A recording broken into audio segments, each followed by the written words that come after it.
तो गाइस बरसात हो चुकी है खत्म और ठंड हो चुकी है शुरू। और ठंड में रजाई में बैठ के जो नए साल के प्लान बनाने का मजा है ना कि भाई साहब वो तो कहीं नहीं है। तो गाइस, अगर आपके नए साल के बहुत सारे प्लान्स में से एक प्लान ये भी है कि अगले साल मुझे ना ये रेंट के झंझट से छूट निकलना है, यानी कि अब दूसरे के घर में रह रह के हर महीने रेंट भर भर के पक चुका हूँ और मुझे अपना एक घर चाहिए और अगले साल बनाने वाला हूँ मैं एक अपना पक्का मकान। तो उसके लिए, बस उसके लिए मैं आपकी मदद करने के लिए हूँ पूरा तैयार। क्योंकि जब भी हमें कोई नया मकान बनाना होता है तो हम राय किससे लेते हैं? तो जनरली हम लोग राय लेते हैं अपने चाचा ताऊ फूफा मामा वगैरह से। लेकिन क्या है ना कि ये लोग बस ऐसे बताते हैं कि अरे भाई उनका मकान जो है ना वो इस चीज से बना था, ये मटेरियल ले लो, वो नक्शा बना लो, या फिर मिस्त्री से काम करवा लो, कॉन्ट्रैक्टर से काम करवा लो। बहुत सारी जानकारी दे देते हैं। लेकिन कैसे माने कि कौन सही बोल रहा है? क्योंकि हमें मामा या ताऊ या चाचा या फूफा इन सब के आदर्शों पे तो अपना घर नहीं बनाना ना, क्योंकि 25-30 लाख रुपया ऐसे ही डाल देंगे कहीं पे। एकदम पागल थोड़े है यार। तो बेटर है कि आप राय लो एक इंजीनियर से। और इसलिए मैं सिविल इंजीनियर ओम, सिविल राजा की तरफ से आप सबकी मदद करने के लिए यहाँ आ चुका हूँ। तो आज जो हम लोग बात करने वाले हैं ना वो बात करेंगे ईंटों के बारे में। अब ईंटों के बारे में ऐसा क्या खास बता दूंगा मैं? तो देखिए भाई साहब, पहले वाला जमाना रहा नहीं जहाँ पे सिर्फ लाल ही लाल ईंटें रहती थी। तो लाल ईंटों में बहुत सारे प्रकार आपको देखने को मिलते थे पहले, कि फर्स्ट क्लास ब्रिक है, सेकंड क्लास ब्रिक है, थर्ड क्लास ब्रिक है। लेकिन अब जमाना बदल गया है। अब हम लोग सब जानते हैं कि यार घर बनाना है तो फर्स्ट क्लास ब्रिक से बनाना है, यानी कि फर्स्ट क्लास की ईंटें बनाएंगे। लेकिन अब है ना कि सिर्फ रेड ब्रिक नहीं है मार्केट में, अब बहुत सारे टाइप ऑफ ब्रिक है। अब क्या क्या टाइप ऑफ ब्रिक है? तो पहला हो गया हमारा कि रेड ब्रिक, जो हमारा ट्रेडिशन के साथ आज तक चला आ रहा है। दूसरा जो नया लॉन्च हुआ है वो है फ्लाई एश ब्रिक। अब ये नया नहीं रहा, लेकिन हो सकता है कि आपके एरिया में थोड़ा नया हो या आपकी जानकारी के लिए थोड़ा सा नया हो, क्योंकि अभी भी पूरी तरीके से रेड ब्रिक जो है अबॉलिश नहीं हुआ है। हालांकि नियर फ्यूचर हो जाएगा और तब हम लोग को ये डिफरेंस, ये वीडियोस देखने की जरूरत नहीं पड़ेगी। लेकिन आज अभी के लिए तो हमें ये जरूरत है, क्योंकि अगर जरूरत ना होती तो आप इस वीडियो तक आए ही ना होते। चलिए, तो रेड ब्रिक के बाद जो नया ब्रिक आया है वो है फ्लाई एश ब्रिक, और उसके बाद एक और इम्प्रूव होके आ चुका है वो है डबल एसी ब्रिक, यानी कि डबल एसी ब्लॉक का ईंट। ठीक है। तो अभी हम लोग आज की जो सेशन है ना उसमें बात करेंगे red brick versus fly ash brick, क्योंकि ये दोनों है ना अभी रेसिडेंशियल बिल्डिंग के लिए डोमिनेट कर रहे हैं। हाँ, अपार्टमेंट्स वगैरह में या फिर कॉमर्शियल बिल्डिंग्स में डबल एसी ब्लॉक्स यूज हो रहे हैं। लेकिन आप तो भाई आम आदमी है ना मेरी तरह, तो हम आपके लिए हैं। ठीक है, तो हम लोग बात करेंगे अपने red brick versus fly ash brick पे। तो चलिए मैं ले चलता हूँ आपको एक ब्लॉक के ऊपर, और वहां पे देखते हैं कि इस पूरे कहानी में क्या क्या है जो आपको बताने लायक है और ये आपके जानने लायक है। तो घर बनाने वाले हैं तो भाई साहब ये चैनल आपके लिए बहुत इंपॉर्टेंट होने वाला है। तो इससे जल्दी से जल्दी सब्सक्राइब कर लीजिए। और अगर आपको ये वीडियो अभी भी पसंद आ रहा है या आगे पसंद आने वाला है ऐसा आपको लग रहा है, तो इसे लाइक कर दीजिएगा, अपने दोस्तों के साथ शेयर वगैरह कर दीजिएगा भाई। चलिए, तो यहाँ पे है कि अगर हमारा फ्लाई ऐश ब्रिक है एक तरफ है रेड ब्रिक। तो फ्लाई ऐश ब्रिक जो होता है वो किस चीज का बना होता है? तो उसे समझने के लिए सिंपली उसमें तीन चीजें बनी होती है।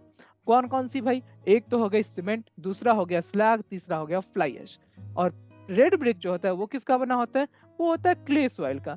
यानी कि आपने रेड ब्रिक का मैन्युफैक्चरिंग तो देखा होगा कि अरे यार ईंट का भट्टा होता है, वहां पे मिट्टी में पानी बालू वगैरह मिलाते हैं, उसको आराम से एक मोल्ड में थापते हैं और पलट देते हैं, फिर उसको जाके भट्टी में झोंक देते हैं, पक के कुछ महीनों बाद निकल आता है। राइट। उसी तरीके से जो फ्लाई ऐश ब्रिक है उसमें मिक्सचर होता है सीमेंट का, स्लैग का। स्लैग मतलब होता है कि जो हमारे मेटल के इंडस्ट्रीज है ना, वहां से जो वेस्ट मटेरियल निकलता है, जो पाउडर रहता है, वो होता है स्लैग। और उसके बाद हो जाता है फ्लाई ऐश। अब फ्लाई ऐश कहाँ से आता है भाई साहब? तो फ्लाई ऐश आता है नॉर्मली हमारे थर्मल पावर प्लांट से।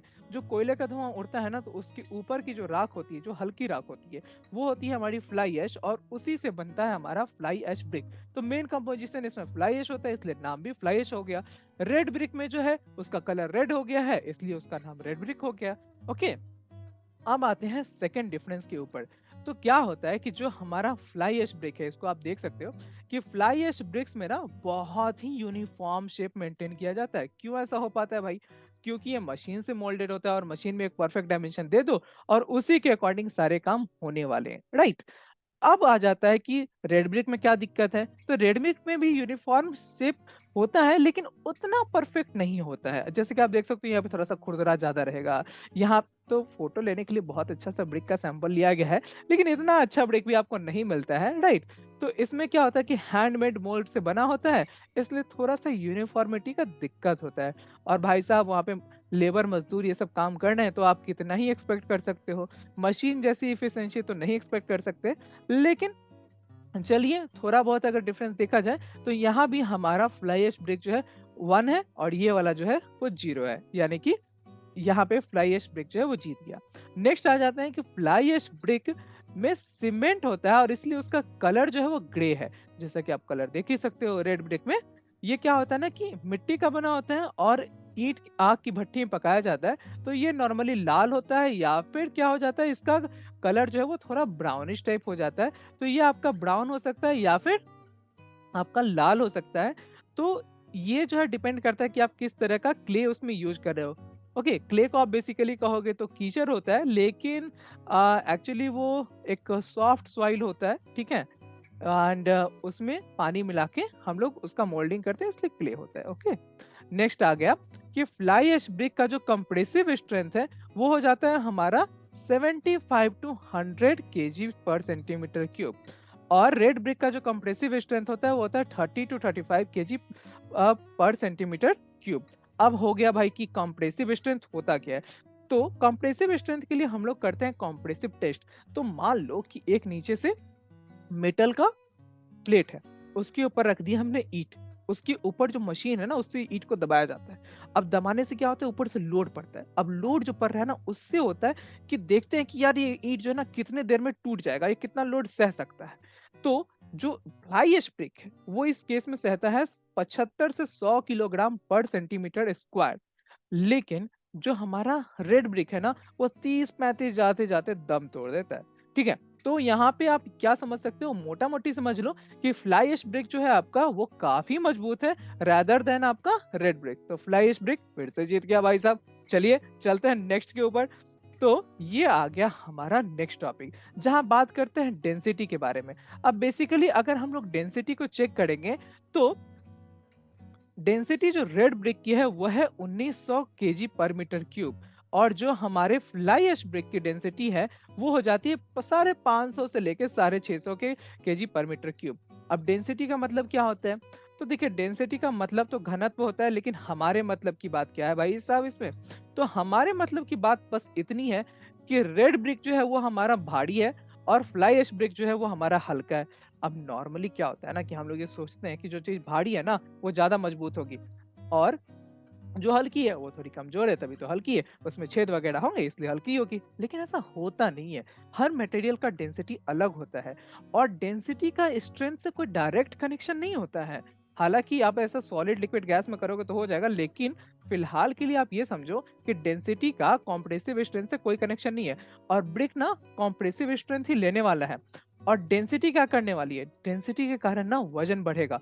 अब मान लो वजन ही देख लो ना कि जहां आपका अगर फ्लाई ऐश ब्रिक 2.5 किलो का होता है ना, उसी डायमेंशन का जो रेड ब्रिक होगा ना वो 3.5 किलो का हो जाएगा, ठीक है। तो काफी भारी हो जाएगा। अब अगर ब्रिक भारी है तो ब्रिक से बना दीवार भी भारी होगा ना।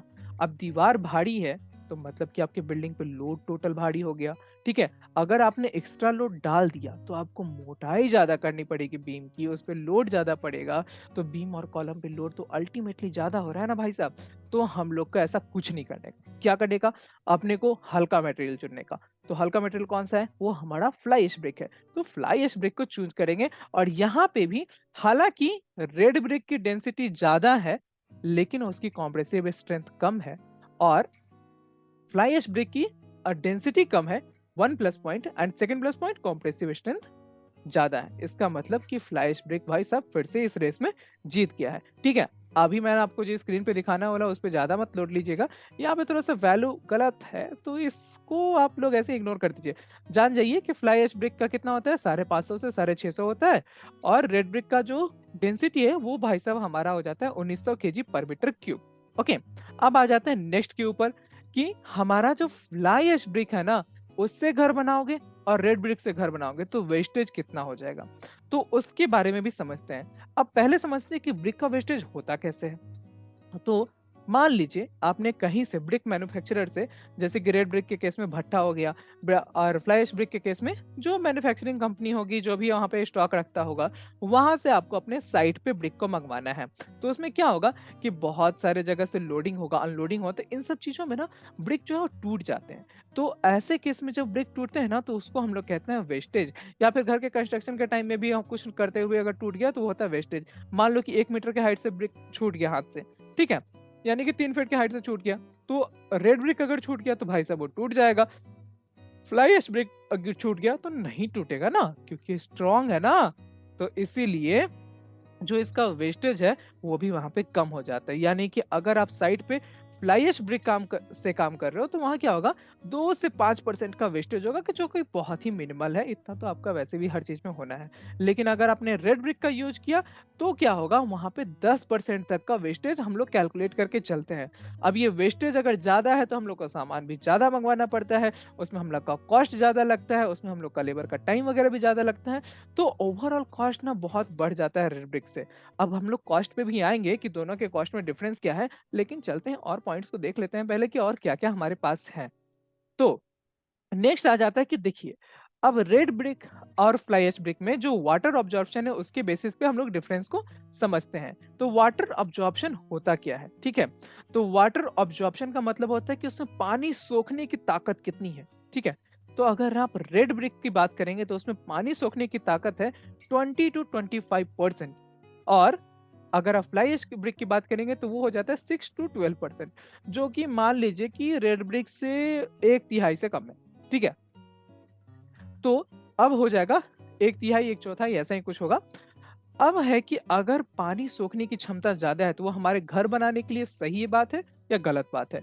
तो भाई साहब ये गलत बात हो जाएगी। क्यों? क्योंकि आपको दीवार बनाने के बाद क्या करना होता है, उसको पटाना होता है। अगर आप नहीं पटाते हो तो क्या होगा, तो आपने जो वो मोटा डाला है ना, यानी कि वो जो सीमेंट बालू का पेस्ट डाला है ना कि दीवार को जोर बना के रखे, उसका पानी ना ईंट खींच लेगा। अगर आपने प्रॉपर पानी से नहीं पटाया है, कि हम लोग उसको क्यूरिंग बोलते हैं इंजीनियरिंग के लैंग्वेज में, अगर आपने प्रॉपर क्यूरिंग नहीं की यानी कि उसका पटवन नहीं किया, तो क्या होगा ना, आपका दीवार जो है कमजोर हो जाएगा। वहीं अगर आप फ्लाई ऐश ब्रिक यूज कर लेते हो तो क्या होगा, वहां पे क्योंकि वाटर एब्जॉर्प्शन कैपेसिटी कम है, तो आपको बार बार उसको पानी नहीं डालना पड़ेगा, उसको क्यूरिंग नहीं करनी पड़ेगी। जिससे क्या होगा, आपका लेबर सेव होगा, राइट। यानी कि आपको मेहनत कम करनी पड़ रही है, आपको पटाना कम करना पड़ रहा है। साथ ही साथ आप ये भी मान के चल सकते हो कि अरे भाई ये जो है ना थोड़ा स्ट्रांग रहेगा, स्ट्रेंथ रहेगा, वो आपका ना मोटर का वाटर कभी नहीं लेगा, राइट। तो मोटर का वाटर नहीं लेगा। अब ऐसा नहीं कि बिल्कुल नहीं पटाना है, बिल्कुल क्यूरिंग तो करनी है, लेकिन रेड विक के कंपटीशन में आपको कम करनी पड़ेगी, उससे ही उसका स्ट्रेंथ जो है वो बना रहेगा। जैसे कि गर्मी के दिन में अगर रेड ब्रिक को 2 बार पटाना पड़ा तो यहाँ एक बार में काम चल जाएगा, ठीक है। यही डिफरेंस हो जाता है, क्योंकि उसका वाटर ऑब्जॉर्प्शन कैपेसिटी जो है वो कम है। तो वाटर ऑब्जॉर्प्शन का ब्रिक में कम होना वो हमारे लिए फायदेमंद है। तो again fly ash brick is better than red brick.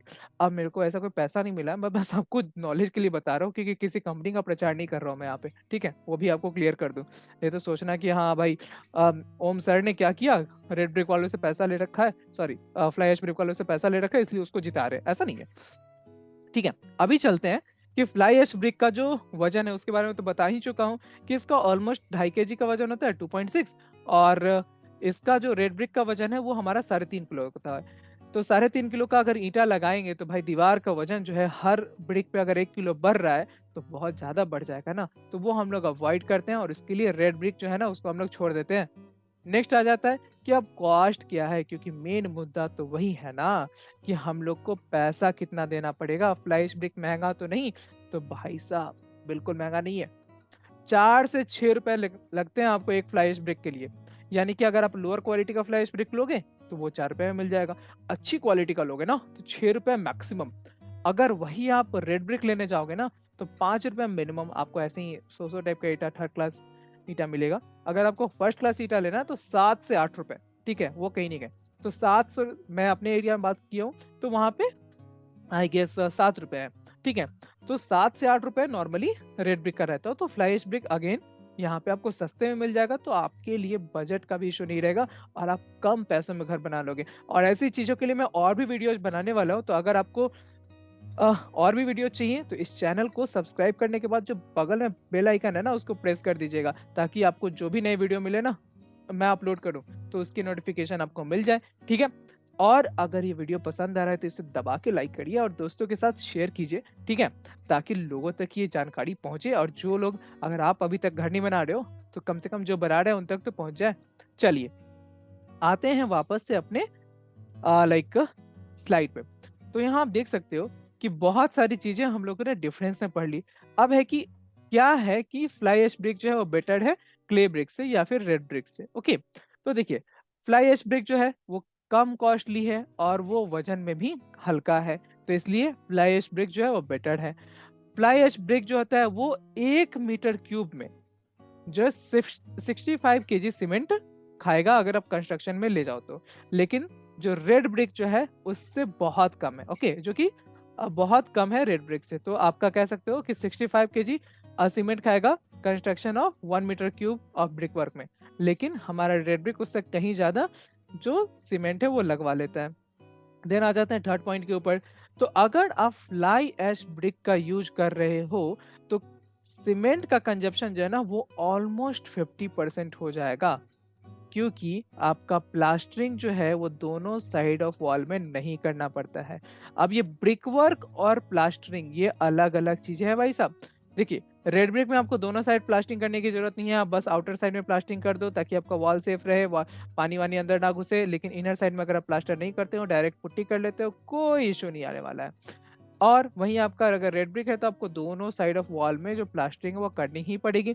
अब एक साइड का प्लास्टरिंग बच गया तो ऑलमोस्ट 50% तो यहीं पे सीमेंट बच गया।